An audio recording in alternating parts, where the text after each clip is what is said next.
This is a story all about how my life got flipped, turned upside down. And if you roll another blunt and keep your mouth shut, I tell you how I became the wicked nigga they call your life. Blackout, blackout, blackout, blackout,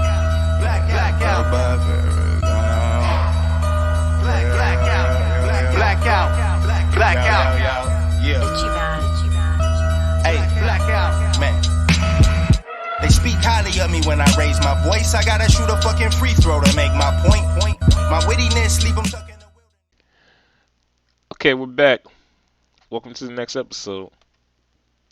Yeah, and for those in the live stream, they probably thought I was about to end this. I'm like, nope. I told y'all, session.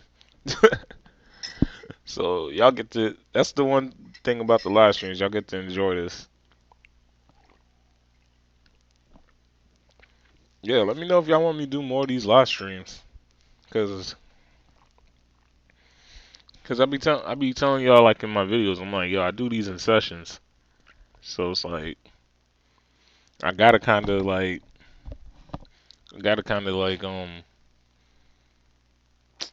shit. My mind drew a blank. So it's like, me showing it in sessions probably, I don't know, for some of y'all probably just adds more to it. Some of y'all probably not, but anyway. Shit. Yeah, I'm going through it over here. I don't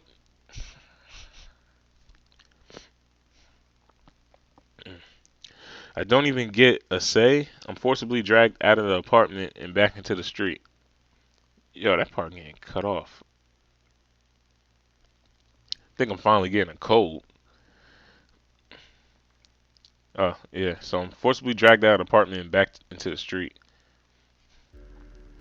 We staggered into the cutting night air, out of breath, stooped over and shot. I take a moment to gather my thoughts before I can force out any words. Why did you bring me here? To be miserable? To show me I was in over my head? To give me yet another reason why I'm an incompetent subordinate? I can't handle her alone. I don't think we handled her together. Actually, that was the most bearable she's ever been. Either my Shigure translator just became embedded into my subconscious, or this woman is speaking like everyone else. Not only that, but she actually gave me a compliment that wasn't backhanded. Who is this imposter and what has she done with Shigure? Who are you? Nevertheless, Ishimoto, you're fired. Wait, what? Did she just call me by... But wait, she's firing me? Yes, I'm firing you. You have fulfilled all your necessary services. I no longer see reason to expand resources on a useless assistant. She seems almost back to normal, almost, but it's too abrupt for me to believe that she's being genuine. If you interfere with my work, I will have you detained. I have connections with the police. I would prefer not to use it, but I will if I must. Why? Oddly enough, Shigure seems to falter at this simple inquiry. It's for your own safety. You must trust me. Trust, that's a nice word. And this has nothing to do with Natsuki's warning on how I should stay out of this. Truly, you were my assistant for a reason. What's that supposed to mean? It is of little consequence. You were fired because you're no longer fit for the job. I clenched my jaw to hold back a pulse of anger, which was basically an errand boy. Pardon me if I fail to see the extensive qualifications that an errand boy needs to fulfill. Let me tell you my own theory, huh? The independent killings, you know an awful lot about them, considering that they're supposed to be hidden from the general public. You were involved in these cases in some way, weren't you? And when you noticed that 2 students had disappeared from the allegedly impervious academy, something clued you in that they had to be tied to the independent killings. Maybe it was evidence, probably just intuition, considering you had to get Natsuki to confirm it for you. Ishimoto, you do not understand. So, hold on, let me get my drink. I'm in battle rapper mode now. I'm in detective mode here. She gonna get this work. She gonna get this work. So you saw the students were disappearing from the academy. And 4 days ago, you decided you needed to get inside and figure out for yourself what was happening. But security's tight. You couldn't hope to just snoop around unless someone willingly let you in. And in the midst of my indignant wrath, the puzzle pieces began to shuffle into place, pulling together faint memories that I thought I'd forgotten. So you had to approach a student. You had to make a specific connection, someone who would let you investigate the school without asking any questions. You hired me before you were officially brought into the investigation, after all. Well, it's true, isn't it? You just needed to use me to access the academy. That's why you approached me on the street that day. Go home, Ishimoto. She says this wearily. I can only sigh in disbelief. Then what was the test for? Why did you send me to some place that was dangerous? Some place I couldn't handle? But I had. And I did. And I solved all her stupid little puzzles. I had proved myself fair and square for what? Being tossed away like garbage? No. Now I understand. What upsets me is not that Shigure approached me with ulterior motives. I expect ulterior motives from everybody. What upsets me is what she's doing now. Tell me how. Ishimoto, tell me, Shigure, how do I prove myself? Give me some riddle, or logic puzzle, or I don't know, a complicated piece of Sudoku. I'm supposed to help. I'm supposed to be your assistant. Shigure slams her foot into the nearest trash can. It doesn't topple, but the reverb of leather against the tin stops me in my tracks. She leans close, eyes narrowed with intensity. Ishimoto, I will only say this once. You may think you fully understand the circumstances which surround these crimes, but you are surely mistaken. Do not be so quick to forget that I am nearly a decade your senior, and I've seen great many cases that are beyond your comprehension. Stuff that would shake you. I speak not of your intelligence, but of your mental capacity. You are yet very fragile, Ishimoto, and this case may break you. That didn't worry you before. Then let me ask you this. Are you ready to physically examine a body that has been masterfully taken apart by a sadist with all the time in the world? No, just the thought makes me queasy. There has to be something else I can do. Enough. I'm tired of this conversation. This is my decision, Ishimoto. I will be certain to compensate you for the time spent until now. Go home safely.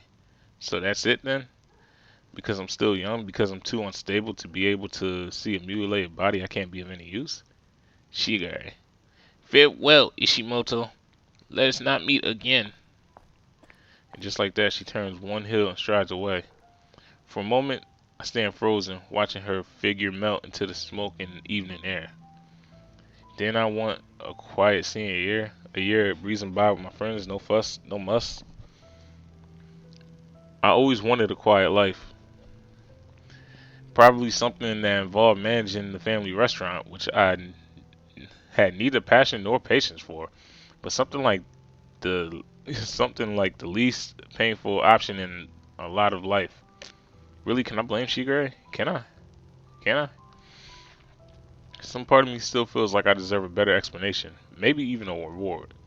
After all, didn't I get her some vital information from Tanaka? Oh no, that's right.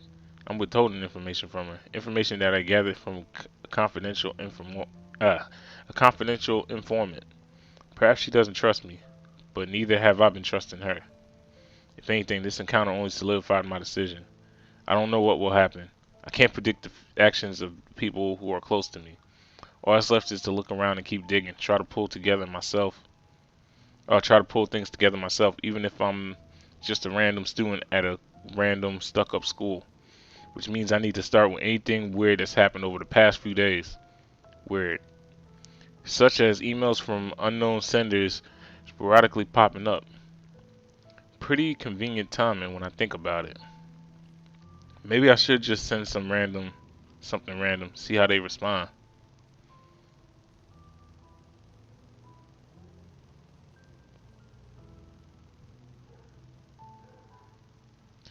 At first I thought nothing was stupider than doing something that made no sense regardless of whether I enjoyed it or not. Today changed my mind about that. There are things worth doing even if at the first glance they make no sense. There are things that can be appreciated even if they're no use. There are things that deserve to be given a chance, even at their worst. But I didn't realize until too late. Now to head back home and get some rest. Guess it's been a long day. A dream of pools of sludge and laughing bones and shards of glass spraying across my skin. The fuck? I wake up in a cold sweat with my heart thumping against my ribs. For a moment, I can only lie there breathlessly, struggling to recollect my thoughts. It's over. You'll never have to do stupid, dangerous things again. Man, that wasn't even dangerous. You no longer have to do anything with those crimes. Unless, of course, it's by my own violation. I throw on my uniform and head to the kitchen, selecting some fruit for breakfast as I scroll through my phone.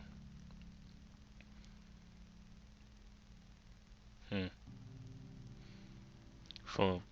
Looks like I have another email from this mysterious Crimson Crusade.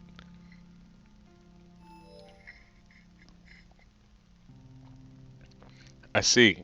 Life as a troll sounds difficult. I too would be upset if I was forbidden from forecasting the weather. How do you feel about this development? I don't know. This was the first time I actually felt like I was good at something useful. Now it's gone. I have nothing. If I had another chance, I'd take it eagerly, but I doubt I'll get one. I send a message as I finish up breakfast, waiting for the response. This time, though, I'm only greeted with silence. Maybe I was too philosophical. Maybe I was too serious. Maybe they won't respond again. Not my. It's not my problem. When it's clear that the reply won't come anytime soon, I grab my backpack and head to school. Despite the beautiful weather, the atmosphere is stifling. The entrance, usually occupied by students before class, is desolate. Curious, I head to the courtyard. It's almost just empty. Only a handful of students are scattered around the corners, whispering frantically beneath their breaths. I notice a solemn Yahiko on a nearby bench speaking with equally solemn boy.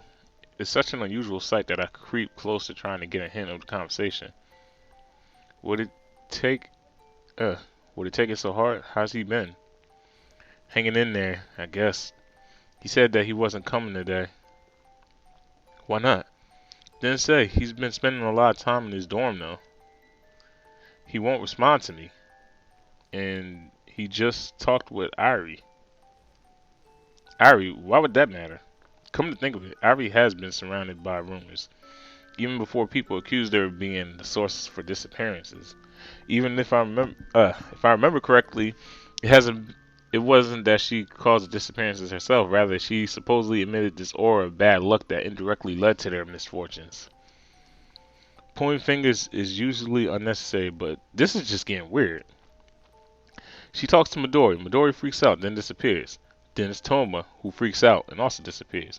Even Akane. Is Soji too? Yesterday she came up to him at lunch. He won't tell me what they talked about, but he's acting so differently. For now, just keep trying to talk with him. Whatever you do, don't leave him alone. Right, see you after class. Yeah, you hang in there too, minion. As always, the boy strides away. Yakihiko slumps on the bench, dropping his hand over his eyes. It's so out of character that I have to pinch myself to make sure I'm not dreaming. When I decide I'm fully awake that serious Yakihiko is actually a thing, I approach the bench. Yep. Yakihiko immediately bolts upright, all signs of tension melting from his face as he dons his his characteristic smile. Ah, hello, my good Yin. What brings you to this place? That's suspicious still. I prefer that he not know I was just eavesdropping on him. I play along. Do you know why the school's so quiet? Do I know why the sky is blue? Do you? Do I? He seems back to normal. If this is what his normal state really is. Oh, right. I remember. Apparently the police dug up some body in the woods or something. It caused a big uproar. Why? Well, it was one of the disappearing students. You remember her. Akane Tsukino. Ooh. That name definitely sounds familiar. It's not just from the investigation. Her boyfriend's a wreck, the poor sap. He's like, Kiki, do you love me? Let me chill. Her boyfriend, Akane, a disappearance of boyfriend who was worried sick. You really don't remember the dude that tried to slug you, yo? Yo, is Yama good with the hands? Let me know. Can my dude fight with the hands? Like, let me know. Cause he just forgetting people left and right. Yama don't care. Yama don't care.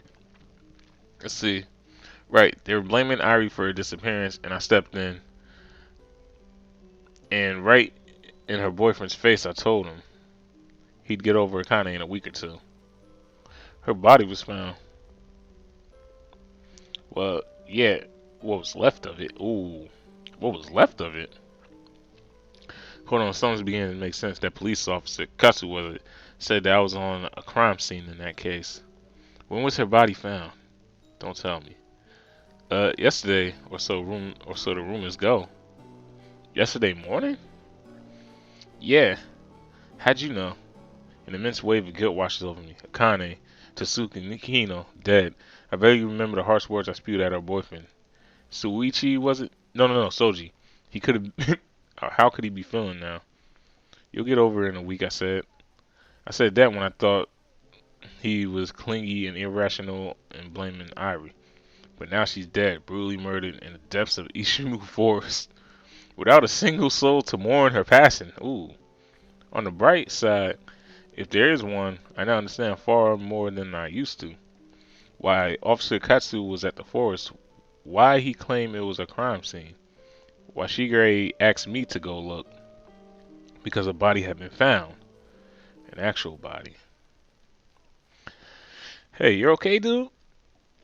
Looks like Yagiko knows my silence. I can continue my line of inquiry. At the very least, maybe I can somehow help the investigation even without Shigure. Shozi's the name of her boyfriend, right? Yeah, do you know him? Yeah. How? At the most inconvenient moment, the warning bell tolls and Yakihiko immediately grins. Whoops. Gotta find out next episode. No, I'm just kidding. Whoops. Guess that's the bell. I mustn't ruin my perfect reputation tainted with the rumors of tardiness. He strides to the classroom, beckoning for me to follow, even stranger. I apprehensively walk alongside him, wondering just how much I actually know about Yakihiko Ikari. I used to believe that I knew everything about Yakihiko. He seemed simple at first glance, as readable as my books from 3rd grade. I still remember how he looked, somehow pulling 3 bulky suitcases through the door with skinny arms. He was smiling then. In fact, I rarely saw him without a smile. Hello, Rumi! I had already unpacked and was currently laying on my bed reading some novel or another on my phone to pass the time. I didn't even look up to issue my greeting. Yup. The name is Yahiko Ikari. From today and onward, I am forever your new overlord. This caught my attention. I hastily glanced up. The first thing I noticed was his hair. Okay, we all know what Yakihiko looks like. The next thing, okay, yeah, shoes nice, blah blah blah. Later I found out they were custom made from Italy. Not that I need. Oh my goodness, y'all. Okay, I returned to my book board. Yeah, womanizer, arrogant, neat freak, all that other shit. See, as long as I didn't have to talk to him, At least he wouldn't. Okay, here we go, y'all. At least, at the very least, his type wouldn't be a terrible roommate. As long as I didn't have to talk to him. When I think about it now, it really shouldn't come as a surprise that his parents are higher ups at, you know what, skate. His grades are nowhere good enough to get a scholarship, and yet he waltzes into this expensive, prestigious school wearing Italian loafers and probably scarves from Sweden. Not to mention that, as ignorant as he might be in anything of value, he's always up to date on the latest pop culture and technological releases. Hey, pay attention to me. Mm, what does that mean? Eh. So you're paying attention? I expected him to explode in a fit of entitlement. Do you know who I am? Do you know who my father is? Do you know what I could do to you? But he did something completely unexpected. He dropped his luggage and immediately raced to my side, his eyes shining. Are you speaking another language? Hmm? I've always wanted a multilingual minion. This is perfect. I amended my first expressions from ignorant to crazy. Regardless, this was actually a pretty good opportunity to have some fun. Can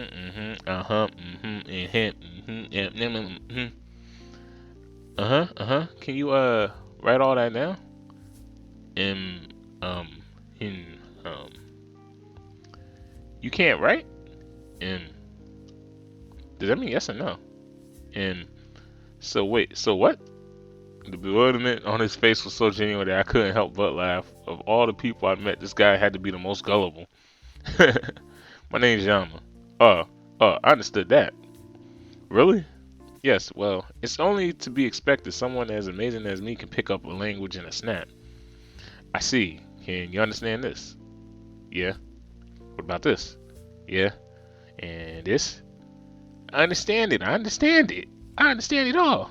Wow, that's amazing. You know all 20 dialects of my language?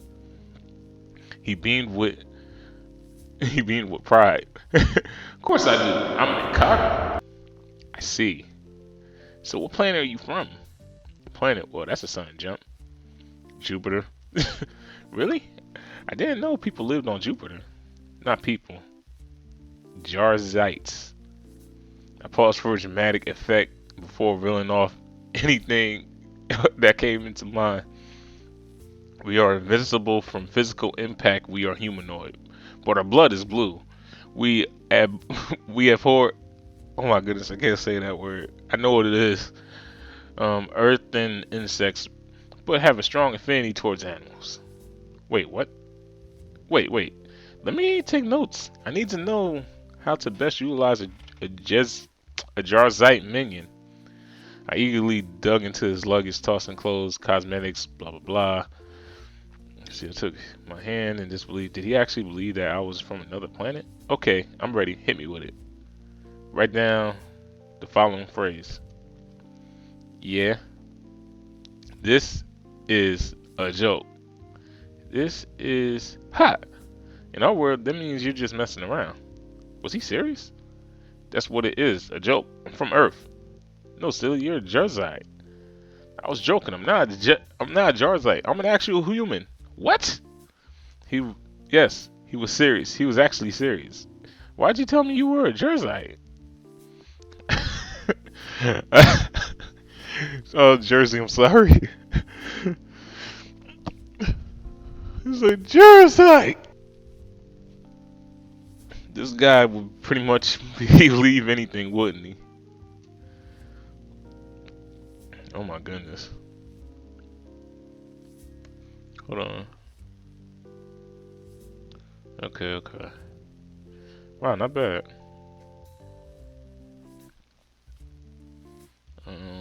Hold on one second, y'all. I'm seeing where I'm at with this shit. That's 37. That's my 18.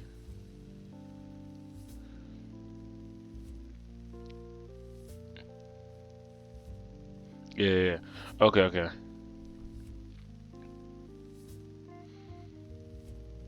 Yeah, so I added that one to that one, I think, or this one. One of these two. Alright. So, got an idea where I'm at. Sorry, y'all seen where I was at, like, episode-wise. Let's see. Jerzite! Let me chill. Let's see, this guy will pretty much believe anything, won't he? Tired of the explanations, I returned to my book, but Yakihiko almost hit it out of my hands. What about your name? Was that a lie too? What? Your name, Yama. If you really want to check our names, if you really want to check, my name's on the door. His face immediately turned blank. Aside. You didn't see it when you came in. There are two nameplates, Yakihiko and Yama. Well, my good minion, never fear. I hold nothing against you for concealing such vital information. I didn't conceal any. Now, if you grant me silence, I must unpack.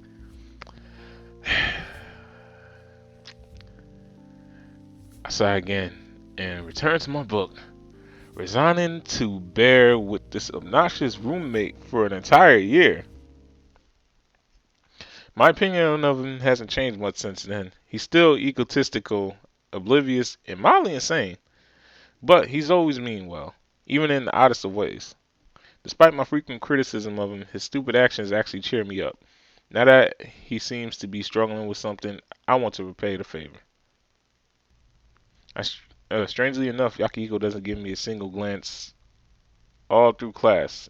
In fact, he's completely silent, speaking only when the teacher calls on him, and his answers are correct. It's enough to startle the entire class. On any other day, they just gossip about it. Yo, this is weird. Today, though, there's obviously more important things to discuss. The class proceeds as usual, but no one seems to be paying attention. Even the teachers are out of it. Lectures are barely coherent. When lunch break arrives, I'm ready to speak with Yakihiko, but a sudden cold voice interrupts me. Hey, you. I turn around. Apathetically, a stocky boy is before me, his fist clenched. Oh, nah, bro. Like, really, Drake? You came back, Drake? What's wrong? And you are? Haru Bunya. Oh, okay, nah. Somebody else. Haru Bunya. Never heard of you, bro. I try to walk past him, but he refuses to move. I'm a friend of Shoji. I stopped cold at that. I was there when you said those words to him. What do you want me to do? Apologize? That'd be a good place to start, yeah. Guilt and anger intertwined into the pit of my stomach. We didn't know she was dead then. You mocked him for worrying while she was being murdered. Have you seen the average high school relates? Have you seen them? How can you be their judge without knowing anything about them? Is that any excuse to pick on Ruri or Ari? What about spreading fake rumors? Look, you're not the only one at fault, but would you be saying the same thing if you found out that the girl you loved was murdered in cold blood? The words hit harder because, yes, indeed, I've thought of them myself. Yeah, I'm sorry. Don't say that to me. Without warning, he grabs my school tablet straight out of my hands. I'm too stunned to even stop him. He then taps something across on the notes section. 10 digits, bold, clean cut on the screen. Oh, phone number. Say that to him. He hands me back my tablet before striding out of the classroom, leaving me shaking. Man, I know Yama really just ain't like, oh my god, like, no, that would not have happened to me. Like, yeah, I would have apologized still, but I wouldn't have let him just yoke me up like that. Like, no. I would, I would have stood by my convictions, man. But it's like, at the same time, like, you still feel sorry for somebody's loss, but you don't gotta, like, you don't have to change up shit, Yama. You don't have to, man. That was messed up. Like, he still didn't have no right to come and yoke you up like that. But you still do need to apologize, though. Somebody died. But, I mean, shoot, it's true, though. Like, relationships do come and go in high school. Even in life or death situations, a lot of times, like, they'll just go on to the next anyway. Your fault. She's dead? Too late. I shoved him out as I burst through the door. I rushed into a Facebook with plans to my haste. Oh my goodness. I just need some silence. Eek! Watch out! I juggle right as a giant monster of flurry fabric plummets through the air, pelting the space where my head was just moments ago. Suddenly, a large, very warm weight plops squarely on my lap, and I feel a tickle of velvety hair against my cheek. Oh no! Why? No! Not on the live stream! Not on the live stream! Yo, no, not on the fucking live stream! Why? Why? Oh, wait, y'all haven't caught it yet, so maybe I can just... Shit. I see it on y'all screen now. Fuck. In 10 seconds, I somehow acquired an Akira Kurobe, sitting on the edge of my knees, hands braced against my shoulders, nose just an inch away from mine. I don't even have time to be embarrassed. As quickly as she landed on me, Akira jumps away, flushing a brilliant red. I'm sorry, Yama. I didn't mean. A response tumbles out of my mouth before I have to think. What? It's fine. But it's so. It's fine, really. Akira buries her face in her hands, thoroughly mortified. I seize the opportunity to glance around, trying to figure out what just happened. The fabric beside me seems to be a pile of costumes. Silk and satins in rich colors. Meticulous embroidery and white lace are just some of the materials that catch my eye. It's an enormous pile. Can't believe that she was trying to carry it by herself. Are these for the drama club? Yes. We are having dress rehearsal for an improv show after school. You should come. Come and give your undying support to Huey. I've never seen her in such a strange mood before. Akira may be Akira, but something seems to be bothering her intensely. Maybe I should ask her about it. Why is this even an option? I don't know. I'm gonna save.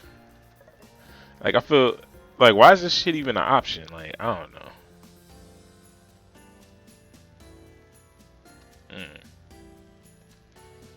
Like, I don't even know why this shit's even an option. Alright, so.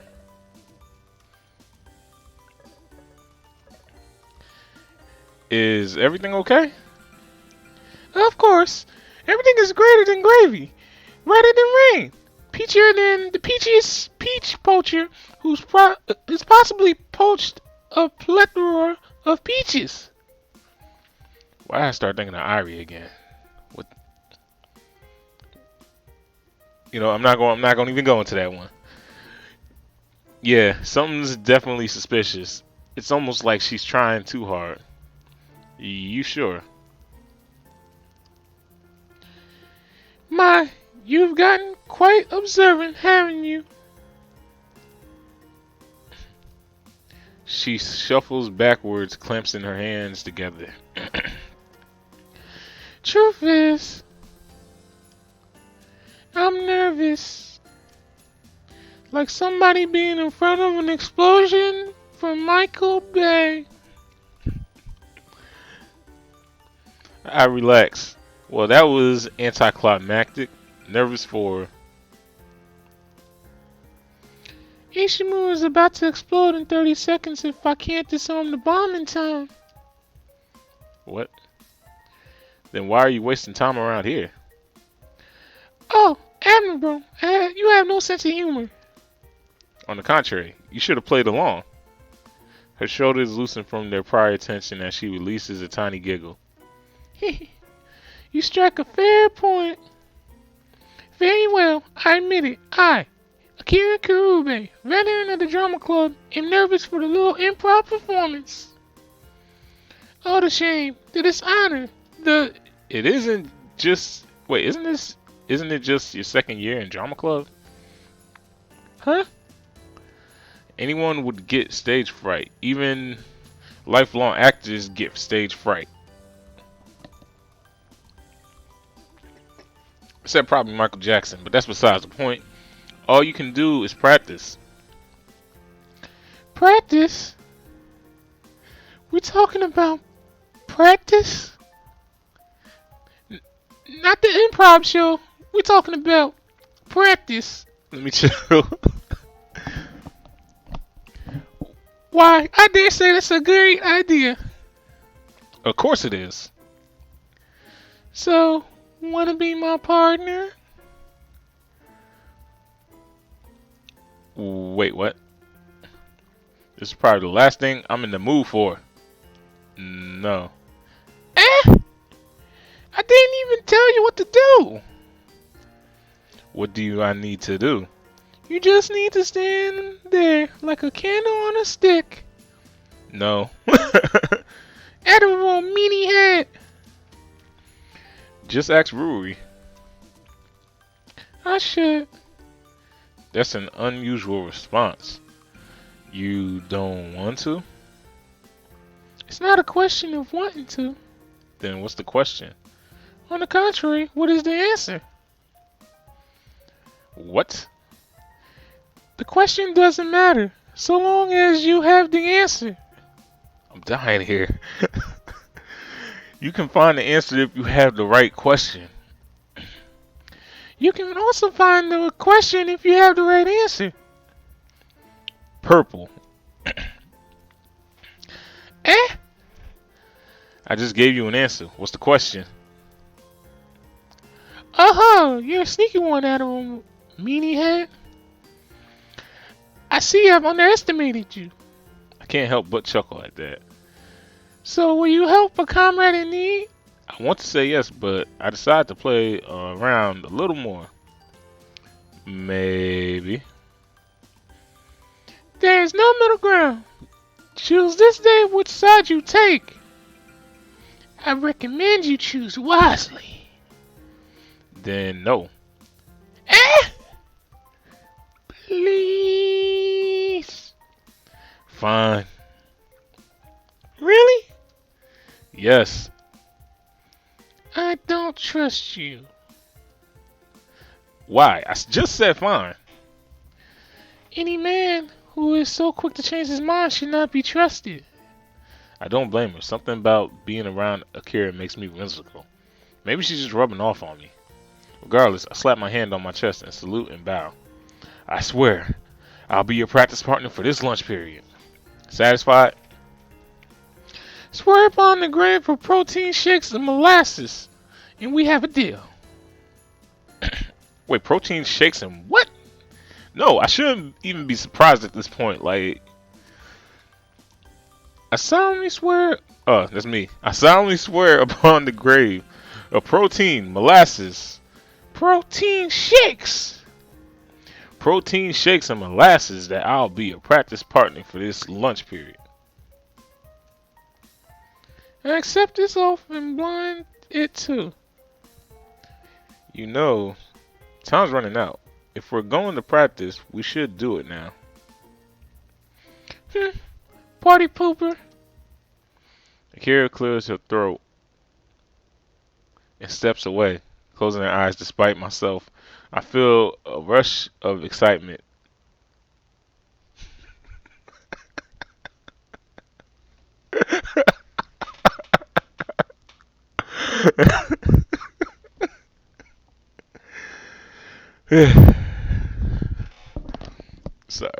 I'm sorry. This is just like when Huey and I play make believe. Akira suddenly whips around, flinging an arm towards me, her posture thrumming with power. I see you finally arrived, Sacred Star Flame. Truly, it is perfect timing. You get a front row seat to the mass zombification of your people. Sacred Starflame? What kind of character would that be? Not today, Shadow Bell. I shall purify your soul. and then purify the planet. Like a Catholic, let me chill. Yeah, I'm going too far with that shit. Let me chill. Disclaimer: I do have respect for the Catholic religion. I repeat, I do have respect for the Catholic religion. We shall see. We shall see. First, you must proceed through me.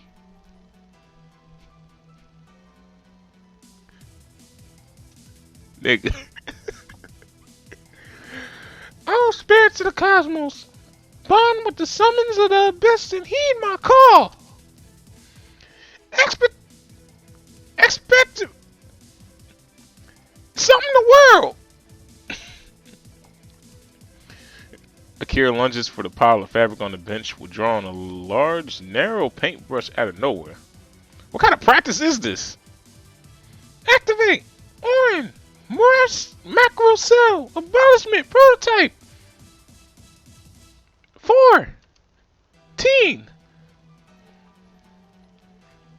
She twirls the paintbrush, the expert precision in her hand, and jabs it at me.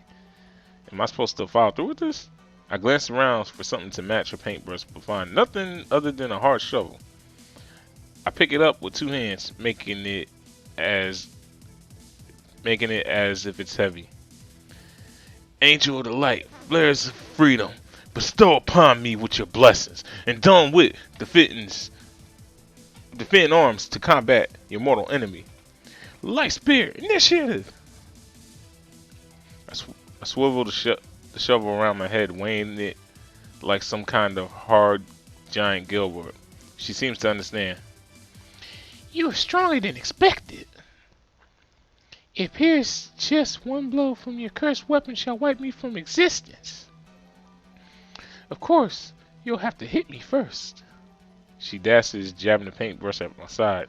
I fling myself away, swinging my shovel towards her, but she nimbly drops to the ground. I take a second for recovery, which she seizes to land a second poke on my shins. Ah! I'll bite your kneecaps! She pulls away. I swing the halberd straight for her skull, but she leaps with cat-like grace, thrusting her rapier straight to my heart. I immediately parry the tip with my hilt, driving the edge towards her, but she easily disengages. Truly, a name has. Being of power is justified. Sacred Star Flame. As is your name, as being of corruption, Shadow Bell. I'll take that as a compliment. She stabs again. This time I'm ready. I catch the rapier and twist it, sending it spiraling out of her grasp. Ah! Give up, Shadow Bell. Justice demands retribution. Well, that's unfortunate, because it sure won't be any. She flips upon the nearest bench. Absently, I'm impressed at her agility and raise a hand to the sky. The power to see, stretch of the sky, intertwine to a formless void and enrich the humble vessels with the glory of your eternal wrath. Could this be a finishing blow? I sign on to you, Crimson Death's craven oaths, and relieve of your ancient constraints. Millennial Acre Crescent Destruction! Ha! My voice didn't crack.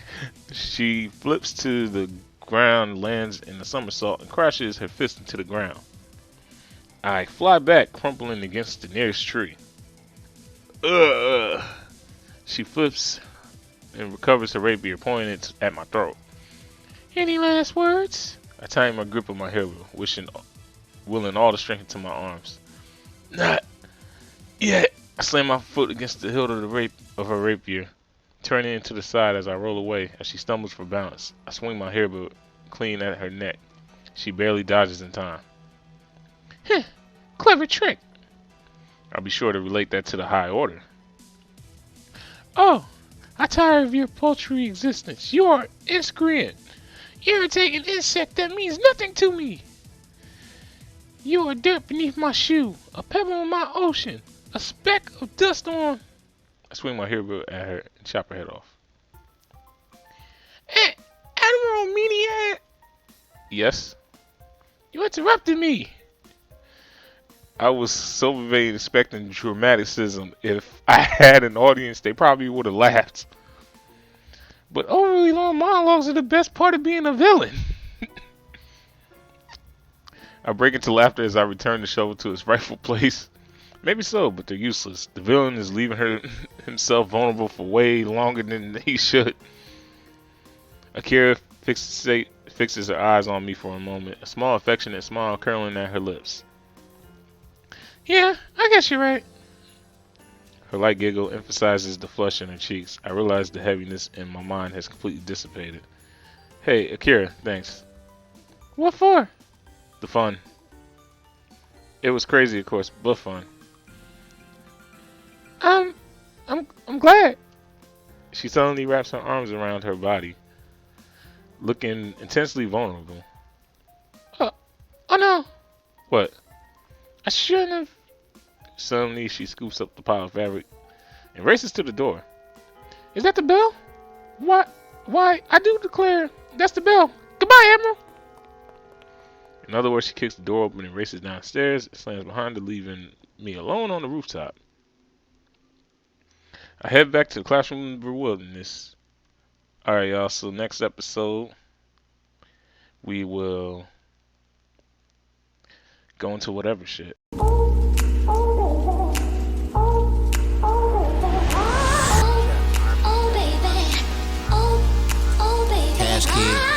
DJ Young Sean mixtapes. Bitches say they wanna cuff me, I'm hip. Low-key, they just wanna fuck me, I'm hip. Niggas going broke, buying liquor, trying to get bitches drunk just to hit. Talking down on the hoe, but low-key, he in love with that bitch, I'm hip.